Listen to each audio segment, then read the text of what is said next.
Oke, daily trade menggunakan stochastic oscillator. Stochastic oscillator itu sendiri pada dasarnya adalah momentum indikator yang membandingkan atau menghitung perbandingan antara harga penutupan dengan range dari beberapa periode tertentu. Jadi kalau dirumuskan, stochastic oscillator itu seperti ini. Kita asumsikan kita pakai periode standar yaitu 14 dan kita asumsikan juga chart yang dipakai adalah chart daily. Jadi 14 adalah 14 hari. Jadi persen K sama dengan close dikurangi lowest 14 hari dibagi dengan range selama 14 hari. Jadi highest 14 hari dikurangi lowest 14 hari itu adalah range-nya.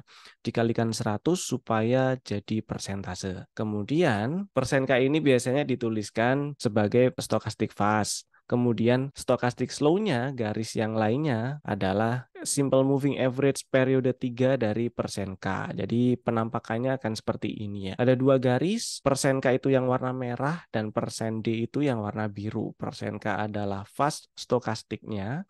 Kemudian persen D itu adalah slow stokastiknya, yang itu adalah MA3 dari persen K. Kemudian stokastik karena dia momentum indikator, maka dia bergerak dari batas minimum ke batas maksimum. Jadi ada batas minimum dan batas maksimumnya. Batas minimumnya adalah 0 dan batas maksimumnya adalah 100. Sedangkan area 0 sampai 20 biasa disebut dengan area oversold, sedangkan area 80 sampai 100 adalah area overbought. Kemudian karena stokastik ini adalah momentum indikator, maka salah satu fungsinya atau stokastik ini bisa digunakan untuk mengidentifikasikan momentum di dalam tren. Nah, di dalam tren bullish, stokastik tidak akan masuk ke area oversold dan sering masuk area overbought. Sebaliknya, kalau tren bearish, stokastik tidak masuk area overbought dan sering masuk area oversold.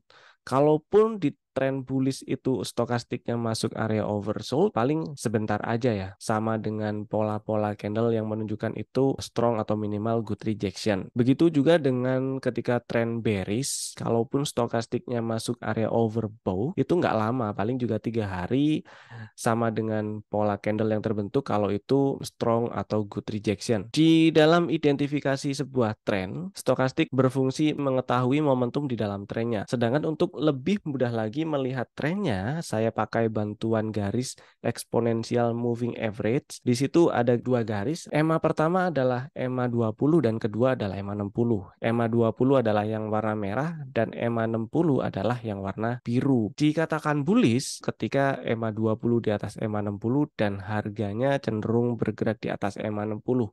Itu akan jauh lebih mudah kita melihatnya sebagai bullish. Kemudian kalau trennya dalam kondisi bearish, harga akan cenderung bergerak di bawah EMA 60 dan EMA 20-nya di bawah EMA 60 juga. Sedangkan kalau misalnya lagi sideways, kedua EMA ini akan saling berhimpitan dan EMA 60-nya biasanya cenderung datar ya. Dan stokastiknya bergerak mondar-mandir dari area oversold ke area overbought, dari area overbought masuk lagi area oversold. Jadi seperti itu. Tadi kalau bullish, stokastiknya mampu masuk area overbought dan nggak mampu masuk area oversold. Dan kalau bearish, stokastiknya mampu masuk area oversold tapi nggak mampu masuk area overbought. Dan kalau sideways, stokastiknya masuk area overbought dan oversold. Mondar mandir, mondar mandir. Kemudian kita akan lanjut ke penerapannya di dalam strategi trading. Caranya, yang pertama, carilah saham yang bullish. Karena di saham yang bullish, kita akan jauh lebih mudah cari capital gain dibandingkan dengan di saham-saham yang bearish atau sideways. Kriteria bullish itu ketika EMA 20 di atas EMA 60 dan akan jauh lebih mudah lagi ketika harganya atau candlenya itu tutup di atas EMA 20. Kemudian tunggu sampai harga mendekati EMA 20. Jadi yang dicari adalah saham yang sudah terbentuk uptrend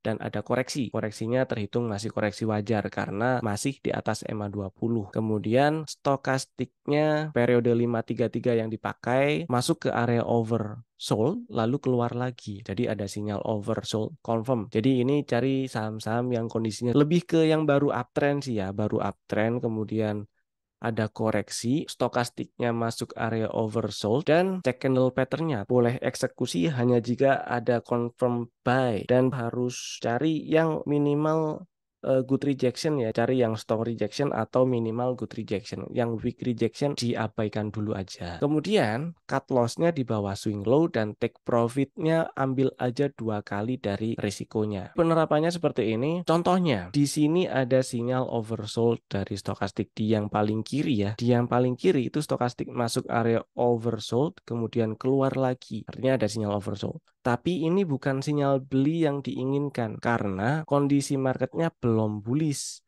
di mana candlenya masih di bawah EMA 20 dan EMA 20-nya masih di bawah EMA 60. Dan yang kedua, yang sebelah kanannya, ini juga bukan sinyal beli meskipun candlenya sudah di atas EMA 60, bahkan di atas EMA 20 dan EMA 20-nya mulai naik ke atas EMA 60 ya. Tapi ini bukan sinyal beli yang dimaksud di strategi ini karena stokastiknya belum masuk area oversold. Jadi belum turun ke bawah 20. Kemudian yang ini juga bukan sinyal beli karena di sini belum ada sinyal atau tidak ada sinyal good rejection minimal atau bahkan strong rejection. Jadi tidak ada sinyal beli di yang ketiga.